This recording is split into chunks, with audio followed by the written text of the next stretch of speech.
சிவாய நம. திருச்சிற்றம்பலம். அம்மா நீங்க மைக் ஆஃப் பண்ணிக்கங்க.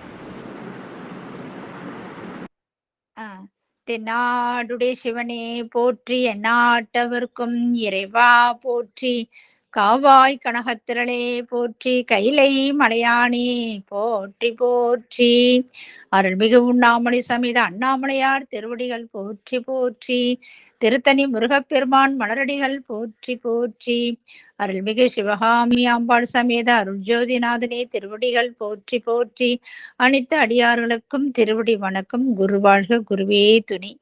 தெளிவு குருவின் திருமேனி காண்டல், தெளிவு குருவின் திருநாமம் செப்பல், தெளிவு குருவின் திருவார்த்தை கேட்டல், தெளிவு குரு ஒரு சிந்தித்தல் தானே, தெளிவு குரு ஒரு சிந்தித்தல் தானே. திருச்சிற்றம்பலம்.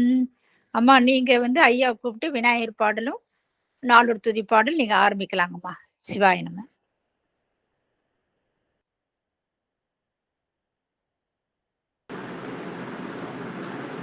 சிவாய நம.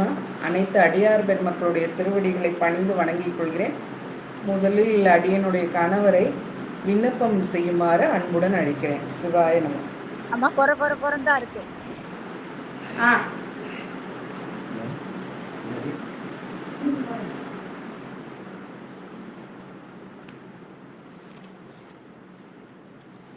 திருச்சிற்றம்பலம்.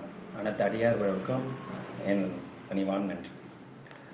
பிடியதன்னூறுமை கொலமிகு கரியது வடிகொடுதனதடி வழிபடும் அவரிடர் கடி கணபதி வர அருளினன் மிகு கொடை வடிவினர் பயில் வலி வலமுறையிறையே. நால்வர் துதி. பூமியர்கோன் வெப்பு ஒழித்த புகழியர்கோன் கள்ளல் போற்றி, ஆலிமிசை கல்மிதப்பில் அணைந்த பிரான் அடி போற்றி, வாழி திரு நவலூர் வந்தொண்ட பதம் போற்றி, ஊழிமளி திருவாத ஊரர் திருத்தாள் போற்றி போற்றி.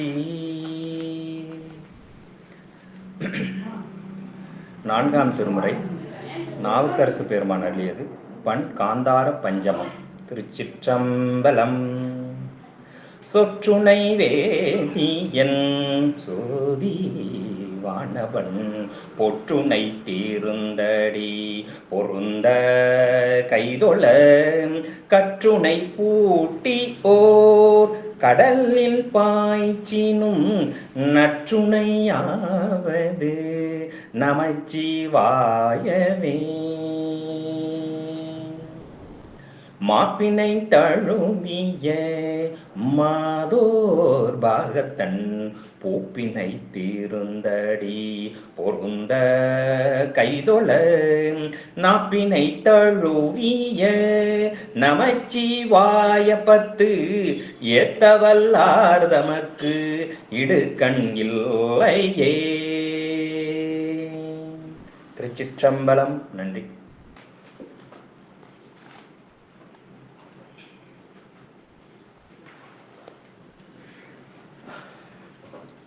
சிவாய நம. அனைத்து அடியார் பெருமக்களுடைய திருவடிகளை பணிந்து வணங்கிக் கொள்கிறேன். திருச்சிற்றம்பலம். உலகெல்லாம் உணர்ந்து ஓதற்கு அரியவன், நில உலாவிய நீர்மலிவேலியன் அலகில் சோதியன் அம்பலத்தாடுவான் மலர் சிலம்படி வாழ்த்தி வணங்குவான். திருச்சிற்றம்பலம். சிவாய நம. அடியேனை இந்த செம்மைநெறியில் ஈடுபடுத்தி கொண்டிருக்கும் கோமல் ஐயா அவர்களுக்கும் பெரும்புலவர் ராஜமாணிக்கம் ஐயா அவர்களையும் அடியேனுடைய முக்கரண வணக்கங்கள். திருவாவடுதுறை ஆதீனத்திற்கு மனம் மொழி மெய்யினால் என்னுடைய முக்கரண வணக்கங்களை தெரிவித்துக் கொள்கிறேன். அருமையான இந்த பெரிய புராண சிந்தனையிலே என்னை நாளும் ஈடுபடுத்தி கொண்டிருக்கின்ற திருமதி பிரேமா அம்மா அவர்களுக்கும் இந்த குழுவிற்கும் அனைத்து நல்ல அடியார்களுக்கும் இனி வலைதளத்தின் வாயிலாக கேட்க இருக்கும் அத்துணை பெருமக்களுக்கும் அடியேனுடைய நன்றி கலந்த வணக்கங்களை சமர்ப்பித்து, ஞான நூல்தனை ஓதுவித்தல், நற்பொருளை கேட்பித்தல், தான் கேட்டல், நன்றா ஈனமிலா பொருளதனை சிந்தித்தல், ஐந்தும் இறைவன் அடி அடைவிக்கும் எழில்ஞான பூசை. இந்த பூசையிலே கலந்து கொண்டிருக்கும் அத்துணை அடியார் பெருமக்களுடைய திருவடிகளை வணங்கி பணிந்து மகிழ்ந்து இப்போ நம்ம வகுப்பிற்குள் செல்லலாம். சிவாய நம.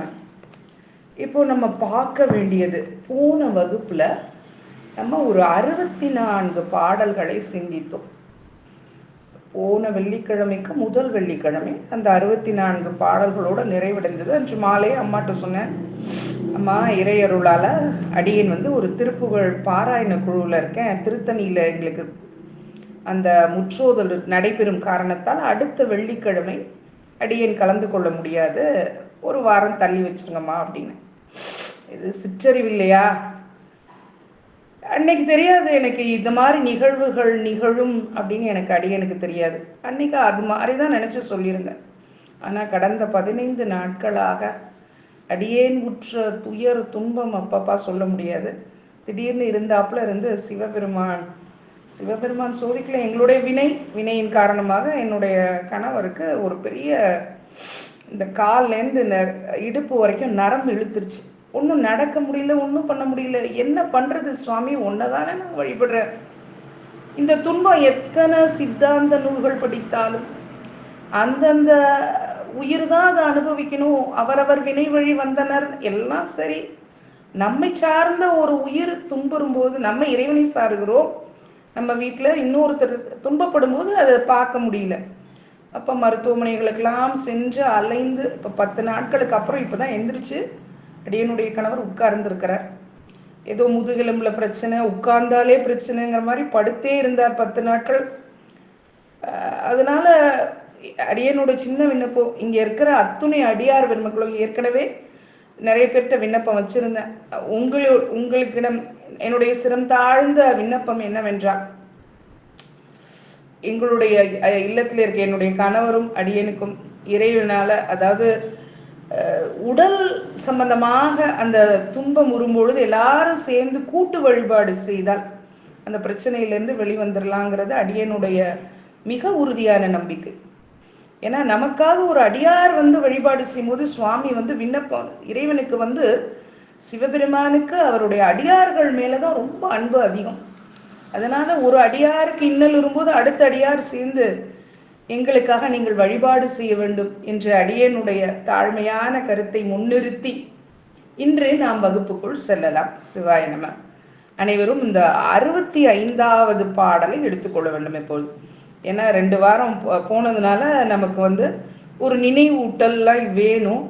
அவ்வளவையும் நினைவூட்டினா நேரம் ஆகுங்கிறதுனால அடியன் நேரம் 65வது பாடலுக்குள் சென்று விடுகிறேன். முதல்ல அடியன் பாடலை வாசித்து விடுகிறேன். அறுத்த தலையின் இறைச்சி திருவமுதுக்காக எனக் கழித்து மறைத்து நீக்க சந்தனத்தார் கையில் கொடுத்து மற்றை உறுப்பு இறைச்சி எல்லாம் கொத்தி அறுத்து எலும்பு மூளை திறந்துட்டு கரிக்கு வேண்டும் பலகாயம் அரைத்து கூட்டி கடிதமைப்பார். இது 65வது பாடல். அந்த பாடலை மட்டும் தனியா பார்த்தா பொருள் புரியாது. அதனால 66வது பாடலையும் சேர்த்து பார்த்தால், எழுதும் போதே எழுதி குறிப்பு எடுத்துக்கொள்ளுங்கள். 65ம் 66ம் 2 பாடல்களும் ஒரு முடிவின, 2ஐயும் சேர்த்து தான் பொருள் பார்க்கணும். 66வது பாடலையும் வாசிக்கிறேன். மட்டு விரி பூங்குழல் மடவார் அடுப்பில் ஏற்றி மனம் மகிழ்ந்தே அட்டகரியின் பதம் அறிந்து அங்கு இழிச்சி வேறோர் அருங்கலத்து பட்ட நரையால் தாளித்து பலவும் மற்றும் கறி சமைத்து சட்ட விரைந்து போனகமும் சமைத்து கணவர் தமக்கு உரைத்தார். இந்த 65வது பாடலும் 66வது பாடலும் இப்பொழுது நாம் ஒரு சேர பார்க்க போறோம். இப்போ 65வது பாடல்.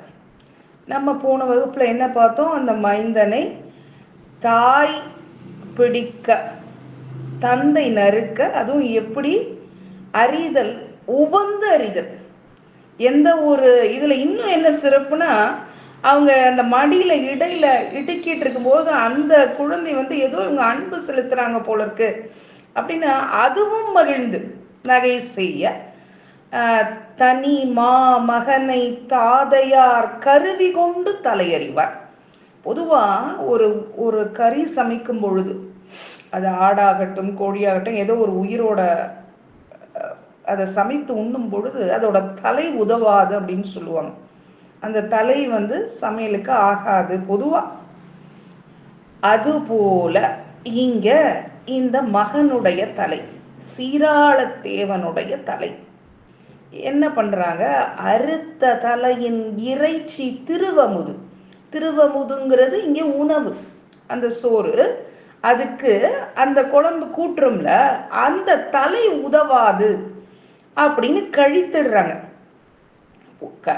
பொதுவாகவே கறினா எல்லா பொருளும் அது கறியாக சமைச்சு விட முடியாது. ஆடுனா அதுல உரிச்சு அதுல சில பகுதிகளை நீக்கி விடுவார்கள். அடியேன் சைவம்னாலும் ஏதோ கொஞ்சம் கொஞ்சம் அசைவத்தை பத்தி இந்த கடைகளை வழியாக போகும்போது பாக்குறோம் இல்லையா, அதை நறுக்கும் போது கண்ணிலேருந்து ரத்த கண்ணீர் வரும். ஆனா அதுதான் அவங்களுடைய உணவுன்னு சொல்லும் பொழுது அப்போ என்ன பண்றது? சரி, அவங்க ஒரு ஆர்வத்துல என்னதான் பண்றாங்க அப்படின்னு அப்படி போற வழியில பாக்குறது தான். அந்த தலையெல்லாம் வெட்டி அதெல்லாம் இதெல்லாம் ஆகாது, அந்த காது அதெல்லாம் நீக்கிடுவாங்க, பார்த்துருக்கேன். அது மாதிரி இந்த தலையோட இறைச்சி அது குழந்தைங்கிறதுக்கு அப்பாற்பட்டு எப்படி அந்த மாதிரி இறைவருள் எப்படி அப்படி நினைச்சாங்கன்னு அடியேனுக்கு புரியல. அந்த அளவுக்கு இவங்க அந்த குழந்தை மேல வச்சிருக்கிற அன்பை விட அடியார் ஒருவருக்கு அன்னம்பாளிக்க வேண்டும் அப்படிங்கிற அந்த அவர் என்ன கேட்கிறாரோ, அன்னம்பாளிப்பதை விட அவர் எதை விரும்புகிறாரோ அதற்கு ஏற்றவாறு அந்த உணவை தயார் செய்ய வேண்டும் அப்படிங்கிறது அந்த சிறு தொண்டரோட இதுங்கிறது நமக்கு தெரியும், நோக்கம்ங்கிறது தெரியும். அதை விட அவர் எதை சார்ந்தவர்னா அவருக்கு தெரியும். அவர் எத்தனையோ கலைகளை கற்றிருந்தாலும் தெள்ளிய பொருள் சிவனுடைய திருவடிகள் தான், அதன் மேல் கொண்ட அன்பு தான் அப்படிங்கிறதுல அவர் ஒரு உறுதிப்பாடோடு இருக்கக்கூடியவர். அதனால இதை நீக்குவதற்கு யார் வரா? அந்த அந்த அம்மா சந்தனத்தார், அந்த தாதி, அந்த வேலை பார்க்கிறவன், அவங்க வீட்டுல வேலை செய்கிற அந்த பணிப்பெண்ணு வச்சுப்போமே, அவங்க பேரு சந்தனத்தார். முதல்ல நம்ம வைரவர் வந்தப்ப எதிர்கொண்டவர் இந்த சந்தனத்தார் தான், அந்த அம்மா தான், ஞாபகப்படுத்த விரும்புகிறேன். அப்ப மறைத்து நீக்க சந்தனத்தார் கையில் கொடுத்து, ஏன்னா என்னதான் அடியாருக்கான உணவுக்காக தான் நம்ம பையனோட தலைய வெட்டியிருக்கோம் அறிஞ்சிருக்கிறோம்னாலும் உலகத்தார் பார்வையில் எப்படி இருக்கும்? ஒரு குழந்தைய கொன்னுட்டாங்க, அவ்வளவுதானுங்களே. ஒரு குழந்தைய கொன்னுட்டாங்க, பெத்த குழந்தைய கொன்னுட்டாங்க, அப்படித்தானே சொல்லுவாங்க. அதை பப்ளிக்கா பண்ண முடியாது. அதனால அந்த தலை என்ன பண்றாங்க, யாருக்கும் தெரியாதுன்னு நினைச்சுக்கிட்டு மறைத்து அதை ஒதுக்கும் பொருட்டு சந்தனத்தாதியார் அப்படிங்கிற மங்கையனோட கையில் அளித்து, மறைத்து நீக்க சந்தனத்தார் கையில் கொடுக்குறாங்க. மற்றை உறுப்பு இறைச்சி எல்லாம், மற்ற உறுப்புகள்ல இருக்கும்ல, மற்ற உறுப்புகளோட இறைச்சி, அந்த ஃப்ளஷ் எல்லாவற்றையும் எப்படி ஒரு கறிக்கடைக்காரங்க பண்ணுவாங்க அந்த மாதிரி கொத்தினா கொத்தியும், அறுத்தும், கொத்து முதல்ல அதை கட் பண்றாங்க, அப்புறம் அதை கொத்துறது அறுக்கிறது அதெல்லாம் அந்த கறிக்கடைக்காரங்களுக்கு கரெக்டா தெரியும். ஆனா இப்போ செய்யறது யாரு? நம்முடைய சிறு தொண்டர். யாரை கொத்துகிறார், யாரை அறுக்கிறார்? தான் தன்னுடைய குலத்திற்கு ஒரே மகனான அந்த சீராளத்தேவனை கொத்தியும் அறுத்தும், எலும்பு மூளை திறந்திட்டு கரிக்க வேண்டும், பல காயம் அரைத்து கூட்டி கடிதமைப்பார். எலும்பினுள்ளே அந்த உள்ள மூளை பகுதியை திறந்து அதுக்குள்ளே இருக்கும் இல்லையா அந்த மூளை, அதை திறந்து எடுத்து இட்டும் கரியாக்குவதற்கு வேண்டிய பல வகையான காய வகைகள் அமைத்து கூட்டியும் விரைவில் அமுது சமைப்பாராய் கடிதமைப்பார். கடிதனா விரைவா, ஏன்னா பசியோடு அடியார் இருக்கிறாரு. அவர் சொல்லிட்டாரு, இதுதான் நான் உணவு ஏற்றுக்கொள்கிற சமயம், 6 மாதங்களுக்கு ஒரு முறை உண்பேன்னு சொல்லியிருக்கார் இல்லையா. அது இப்போ அவர் பசியோடு இருக்காரு, நேரம் ஆகி கொண்டே இருக்கிறது, தன்னால இன்னும் நேரத்தை கடத்தக்கூடாதுன்னு விறுவிறுன்னு செய்கிறார். கடிதமைப்பார், விரைந்து செய்கிறார். அது என்னங்க பல காயம் அப்படின்னா, எப்படிப்பட்ட மாமிசமாக இருந்தாலும் அதில் அந்த காயங்களை சேர்த்தாதான் அதை சமையலில் அதை செஞ்சாதான் அதை சாப்பிட முடியும். ஏன்னா இப்போ காய்கறிகள்னு வச்சுக்கோங்க, வெண்டைக்காய். இப்போ எனக்கு சமைக்க நேரம் இல்லை, நான் இயற்கை விரும்பி 4 வெண்டைக்காவை கட் பண்ணி அப்படியே பச்சையாக கூட அடியனால உண்ண முடியும். ஒரு கேரட் சாப்பிட முடியும். காய்கறிகள் அதுக்கு நான் மிளகாத்தூள் போடணும், மல்லித்தூள் போடணும் அப்படிங்கிறது அவசியம் கிடையாது. ஆனால் இந்த மாமிசம் மட்டும் அப்படியே பச்சையா எடுத்துக்கிட்டோம் அப்படின்னா சாப்பிட முடியாது. அதில் இருக்கிற அந்த அந்த வாசனை உள்ள போக விடாது, அதோடு நமக்கு அது செரிக்காது, அது அடுத்த விஷயம். அப்போ அதுக்கு என்ன சேர்க்கணும்? பல காயம். அது சோம்பு, லவங்கப்பட்டை இதெல்லாம் போட்டு செஞ்சாதான், இந்த மசாலா பொருட்கள்னு இன்னைக்கு சொல்லுவோம் இல்லையா, அந்த மசாலா ஃப்ளேவர், அந்த இது போட்டாதான் அந்த மாமிச உணவை நம்மால சாப்பிட முடியும். அந்த அசைவ உணவு செய்கிறவங்களுக்கு தெரியும், ஏதாவது ஒரு மசாலா அரைச்சி போடுறது கொஞ்சம் குறைஞ்சா கூட அதனுடைய அந்த சுவை குறைந்து விடும். அதனால அப்பவே இப்படியெல்லாம் எப்படி சமைக்கணுங்கிறத அருமையா பல காயம், அந்த காயம் பெருங்காயமாக இருக்கலாம், சோம்பு, லவங்கப்பட்டை அந்த மாதிரி இருக்கலாம். அதை அரைச்சு தான் போடணும். அப்படியே போட்டா அது அந்த அளவுக்கு ஒரு வாசனையே தராது. நம்ம நிறைய பார்த்துருக்கோம், கறி குழம்புக்கெல்லாம் அப்படியே நல்ல அம்மியில் வச்சு, சில பேர் சொல்லுவாங்க எங்களுக்கு மிக்சியில் அரைச்சா பிடிக்காதுங்க, அதில் அந்த வாசனை வராது, நாங்கள்லாம் கறி குழம்பு வச்சோன்னா அப்படியே 8 தெருவுக்கு மணக்குங்க, அம்மியில் வச்சு அரைன்னு அரைப்பாங்க. ஒரு காலத்தில் பெண்கள் சமையல் செய்யும்போது அம்மியில் அரைச்சு தான் அந்த இதை செய்வாங்க. அந்த மாதிரி இவங்க என்ன பண்ணியிருக்காங்க, அப்போவே அரைத்து கூட்டி அந்த குழம்ப அதில் ஊற்றுறதுக்கு, அதை கூட்டி அது கொதிக்கும் இல்லையா, அதை கூட்டி போடுதல்னு சொல்லுவாங்க. இன்றைக்கும் சில பேரில் வழக்கில் இருக்குது, அந்த தேங்காயை அரைச்சி கூட்டி போட்டியா அப்படிம்பாங்க. அதில் கலந்து அது கொதிக்க விட்டால் அது அந்த ஒரு மணமாக இருக்கும். அப்படி அது மாதிரி பண்ணுறாங்க. அரைத்து கூட்டி கடிதமைப்பார். இந்த உறுப்பை மறைக்க யார் எடுத்துகிட்டு போகிறா? நம்ம சந்தனத்தாதியார் தான். அந்த தலை இறைச்சி திருவமுதுக்கு ஆகாது, அந்த தலை பயன்படாது அப்படின்னு கழித்ததை சந்தனத்தார் கையில் எடுத்துகிட்டு போகிறாருங்கிறத இந்த 65வது பாடல். 66வது பாடல்ல மட்டுவிரி பூங்குழல் மடவார். ஒன்றும் இல்லை, மனம் கமழும் மலர்களை அணிந்த கூந்தலை உடைய பெண். யாரை சொல்றாங்கம்மா? திருவெண்காட்டு நங்கைய. மடவார் அப்படிங்கிறது பெண். தமிழ்ல மடவாருங்கிறது பெண்ணை குறிக்கக்கூடிய ஒரு அருமையான சொல். குழல்ங்கிறது அந்த பெண்களோட கூந்தலை குழல்னு சொல்லுவாங்க. அது எப்படி? பூங்குழல், அருமையான மனம் கமழும் மலர்களை அணிந்த குழல். ஆண்களோட தலைமுடிய குஞ்சி அப்படிங்கிற சொல்லால குறித்தார்கள் அப்படின்னு நம்ம வேறு பல இடத்துல பார்த்தோம். இந்த இடத்துல இறைவனோட சிவபெருமானுடைய தலைமுடி குஞ்சி அப்படின்னு வந்தது. அந்த தலைமுடிக்கு எவ்வளவுலாம் சேக்கிழார் பெருமான், தெய்வ சேக்கிழார், அது கருமையா இருந்தது, அடர்த்தியா இருந்தது, காடு போல இருந்தது அந்த குஞ்சி, அப்படி நிறைய ஊமைகளை நமக்கு எடுத்து எடுத்து கொடுத்திருந்தார் அந்த தலைமுடிக்கு. அவ்வளவு ஒரு மயிர், அந்த மயிருங்கிற சொல்லையே அவ்வளவு சிறப்பா நம்ம அது போன வகுப்புக்கு முந்தின வகுப்புல பார்த்துருப்போம்னு நினைக்கிறேன். அந்த தலைமுடியோட சிறப்பு, காதோட சிறப்பு, திருக்கழுத்தோட சிறப்பெல்லாம். அப்ப அந்த தலைமுடிக்கு அவ்வளவு சிறப்பு சொல்லியிருந்தார். அது மாதிரி இங்க குழல்ங்கிறது பெண்களோட கூந்தல் தான் குழல்னு பேரு.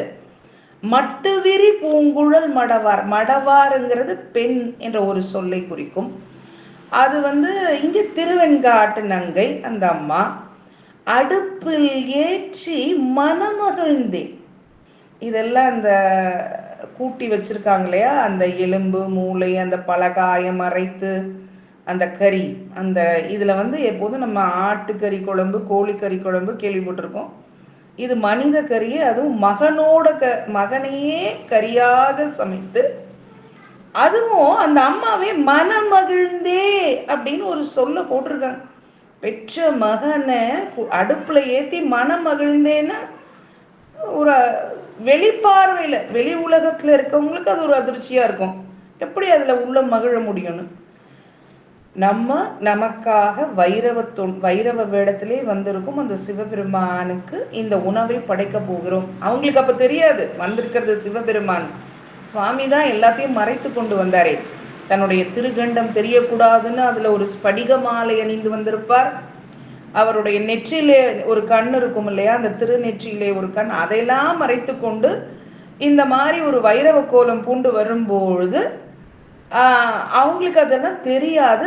ஆனா நம்முடைய கணவரோட அதே விருப்பம் தான் அந்த அம்மாவுக்கும்.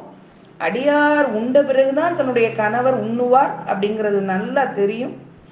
அதனால உள்ளம் மகிழ்ந்து, ஏன்னா இனி அடியார் சாப்பிட்டாருன்னா தன்னுடைய கணவரும் உணவு உண்ண போறார் இல்லையா. ஒரு அடியாருக்கு அந்த அவர் கேட்ட அந்த உணவையே கொடுக்க போகிறோம் அப்படிங்கிறதுனால மனம் மகிழ்ந்து, நம்முடைய மகனே அதற்கு கரியாக அமைந்திருக்கிறானே, இந்த மாதிரி ஒரு சிவத்தன்மை நிகழ்ந்த செயலுக்கு தன்னுடைய மகனே ஒரு கருவியாக அமைந்திருக்கிறானே என்ற விதத்திலே மனமகிழ்ந்து, அட்ட கரியின் பதம் அறிந்து, சமையல்ல என்னென்னலாம் இருக்கு பாருங்க, அந்த அட்டக்கறி பதம்னா பக்குவம், அது வெந்திருக்கா வேகலையா. நம்ம சமைக்கும் போது ஒரு காய் எடுத்து நாவில் போட்டு ருசித்து பார்ப்போம் இல்லையா, வெந்திருக்குன்னா கடிச்சு மென்று சாப்பிட்டு. ஏன்னா கறி எளிமையா வெந்து விடாது, ஏன்னா அது இறைச்சி இல்லையா, அது வேகுவதற்கு கொஞ்சம் நேரம் ஆகும், காலமாகும், அவகாசம் தேவைப்படும். அதனால அந்த கறி நன்றாக வெந்தால்தான் அதை உண்ண முடியும். வேகலைன்னா அது பச்சை மாமிசமாக இல்ல அறவேக்காட்டுல அந்த கறி இருந்தா உண்ண முடியாது. அதனால அட்ட கரியின் அடுதல் அப்படின்னாலே சமைத்தல். அந்த சமைத்த கரியின் பதம்னா அதனுடைய பக்குவம் அறிந்து என்ன பண்றாங்க, இழிச்சுன்னா அந்த அடுப்புல இருந்து இறக்குறாங்க. சமைத்த கரியை பக்குவம் அறிந்து அடுப்பினின்று இறக்கி வைத்து அதை வேறு ஒரு பாத்திரத்திற்கு மாற்றி, வேறொரு அருங்கலத்து, ஏன்னா சமைத்த பாத்திரத்திலேயே நம்ம அப்படியே வச்சிருக்க மாட்டோம், அடுத்த பாத்திரத்துக்கு ஷிஃப்ட்னா டிரான்ஸ்ஃபர் பண்ணுவோம். அதே ஒரு பெரிய கடாய் மாதிரி ஒரு பாத்திரத்துல சமைக்கிறோம்னு வச்சுக்கோங்க, அதை அப்படியே கொண்டு போய் நம்ம டேபிள் மேல வைக்க மாட்டோம், இல்ல பரிமாறும் போது அதே கலன்ல நம்ம உணவை பரிமாற மாட்டோம், வேறொரு பாத்திரத்திற்கு மாற்றுவோம். அதோடு மட்டுமா இல்லாமல் இப்ப தாளிக்கணும்னு வச்சுக்கோங்க, அதுக்கு நம்ம வேற ஒரு பாத்திரத்தை மாத்தி தாளிச்சுதான் இதுல கொட்டுவோம் இல்லைங்களா. அதெல்லாமே அந்த சமையலுக்கேற்ற அந்த குறிப்புகள்லாம் அருமையா கொடுக்குறாரு நம்முடைய தெய்வ சேக்கிழார். பட்ட நரையால் தாளித்து பலவும் மற்றும் கறி சமைத்து, இன்னும் வேறு பல கறிகளையும் சமைத்து நன்றாக சட்ட விரைந்து, சட்டன்னா உடனடியா எவ்வளவு சீக்கிரம் செய்ய முடியுமோ அப்படி சட்ட விரைந்து, சட்டங்கிற சொல்லுக்கே விரைந்துன்றதுதான் பொருள். சட்ட விரைந்து போனகம்னா இன்னும் ரொம்ப விரைவா. போனகம் அப்படிங்கிறது நமக்கு தெரியும், உணவு, அந்த அன்னம் தான், அந்த சோற்று. இந்த இடத்துல ஒவ்வொரு தடவையும் அமுதுங்கிறது உணவு என்ன உணவு நம்ம எடுத்துக்கிறோம், அதான் சோறு, சரியா. இந்த பார்க்கடல்ல கிடைந்த அமுதமும் இது ஒண்ணானு, அது வேற, அது அமுதம். இந்த உணவையே எல்லாரும் நம்ம என்ன இது நமக்கு அமுதுதான், ஏன்னா அந்த உணவு போனாதானே நமக்கு எனர்ஜி வருது இல்லையா. நமக்கான அமுதம் இந்த சோறு தான். அந்த போனகமும் சமைத்து கணவர் தமக்கு உரைத்த, நம்ம சொல்லுவோம்ல, சாப்பாடு ரெடிங்க, சமையல் பண்ணியாச்சு, ரெடி, வந்தவங்களுக்கு நம்ம பரிமாறலாம் அப்படின்னு இன்ஃபர்மேஷன் கொடுக்குறாங்க அப்படின்னு கணவருக்கு நோட்டிஃபிகேஷன். தாம் சமைத்து முடித்ததை தம் கணவனாருக்கு உரைத்தார். ஏன் கணவனாருக்கு சொல்லணும் அப்படின்னா, அப்பதானே அவர் அங்க திருவாத்தி மரத்து கீழே உட்கார்ந்துருக்காரு. சாப்பாடு அந்த உணவை உண்ண வேண்டிய அந்த வைரவர், அந்த மாமுனிவர், அவர் வந்து அந்த திரு ஆத்திமரத்தின் கீழே உட்கார்ந்திருக்கிறார், அமர்ந்திருக்கிறார்.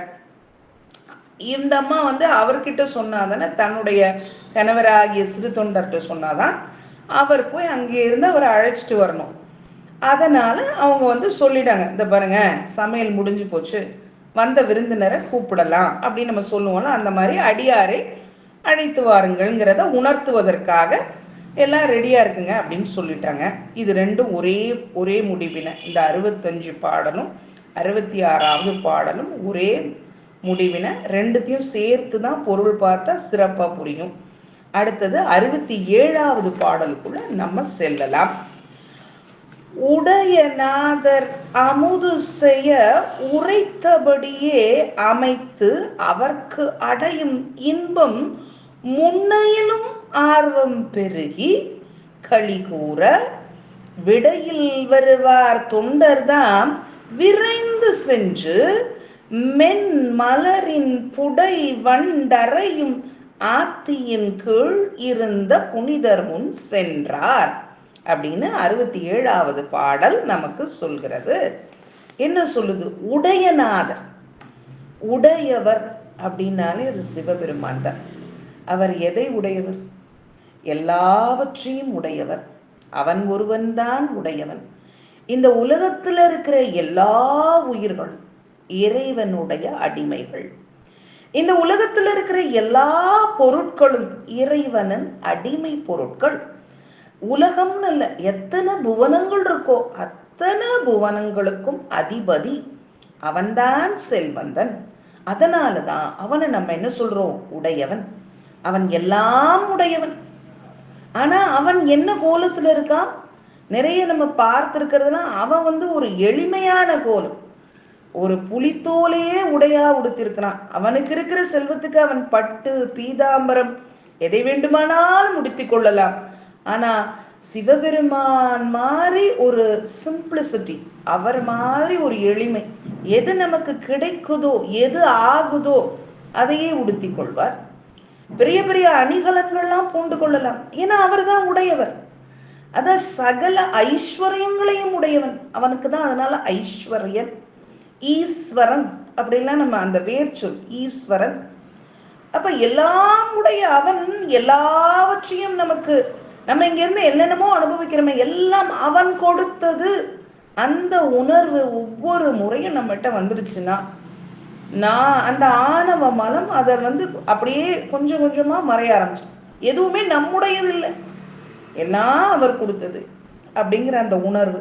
அப்ப இங்க உடையநாதர், தம்மை அடிமையாக உடைய இறைவர் திருவமுது செய்வதற்கு உடையநாதர் அமுது செய்ய உரைத்தபடியே, தம்மை அடிமையாக உடைய இறைவர் திருவமுது செய்வதற்கு அவர் அருளியவாறே அமைத்தமைக்கும் பெரிதும் மகிழ்ச்சியுற்று. இப்போ இவர் வந்து தெய்வ சேக்கிழார் எப்படி உடையநாதர்னு சொல்றாருன்னா, அவரோட நோக்கிலேருந்து பார்க்கிறார். தம்மை, அவருக்கு தெரியும் இல்லையா தெய்வ சேக்கிழாருக்கு வந்திருக்கிறது சிவபெருமான் தானே. தம்மை அடிமையாகிய உடைய இறைவர் திருவமுது செய்வதற்கு அவர் அருளியவாறே அமைத்தமைக்கு பெரிதும் மகிழ்ச்சி உற்று. எப்படி மகிழ்ச்சி உற்றாரு? அடையும் இன்பம் இன்பம் உன்னையிலும் ஆர்வம் பெருகி களிகூற. அம்மகிழ்ச்சி மீதூர்வால் என்ன ஆகுது? நம்ம சிறு தொண்டர் இதை விட இன்னும் ரொம்ப மகிழ்ச்சியோட விடையில் வருவார் தொண்டர் தான். விடை மீது வருவாரான யாரு? சிவபெருமான். அவருடைய தொண்டரான சிறு தொண்டர். நேரடியா சிறு தொண்டர்னு சொல்லல, எப்படி சொல்லியிருக்காங்க? விடையில் வருவார் தொண்டர் தான். விடையில் வருவார் யார்? சிவபெருமான். அவருடைய தொண்டர் யார்? நம்முடைய சிறு தொண்டர். உணவு சமைத்தப்பவும் எப்படி செஞ்சாங்க? நாங்க விரைந்து சமைத்தாங்க. அந்த அம்மா வந்து செய்யற உணவை விரைந்து சமைத்தாங்க. விரைந்து சமைத்து விட்டு கணவருக்கு உரைக்கிறாங்க. அதே உரைப்பு தன்மையோட இவர் விரைந்து வரார். அப்ப கணவனுக்கும் மனைவிக்கும் அந்த சிவன் அடியாருக்கு அவர் கேட்டவாறே அந்த விருந்தை அந்த உணவை அளிக்க வேண்டும், உபசரிக்க வேண்டும்ங்கிற ஒத்த கருத்து இருக்கிறதுனால அந்த அம்மா விரைந்து சமைத்ததோடு இல்லாம இவரும் விரைந்து வந்து, அவர் எப்படிப்பட்டவர்? விடையில் வருவார் தொண்டர், சிவபெருமானின் தொண்டர். விரைந்து சென்று மென் மலரின் புடை வண்டரையும் ஆத்தியின் கீழ் இருந்த புனிதர். புனிதர் புனிதர் அப்படிங்கிற சொல்லே அது சிவபெருமானையே குறிக்கும். அவருடைய அடியார்களாகிய நாம் அப்படிப்பட்ட அந்த புனிதரை தொழுவதற்கு பலகாலம் தவம் செய்திருக்க வேண்டும். இந்த ஒரு பிறவி இல்ல, எத்தனையோ பிறவிகள்ல நம்ம இறைவனை சிவனை நினைத்த சிவபெருமானை நினைத்ததாலதான் இந்த பிறவியில இந்த அளவுல இந்த சிந்தனையில நம்ம இருக்கோம். எத்தனை எத்தனை பிறவிகளை நம்ம தவம் செய்தோம் என்று தெரியவில்லை.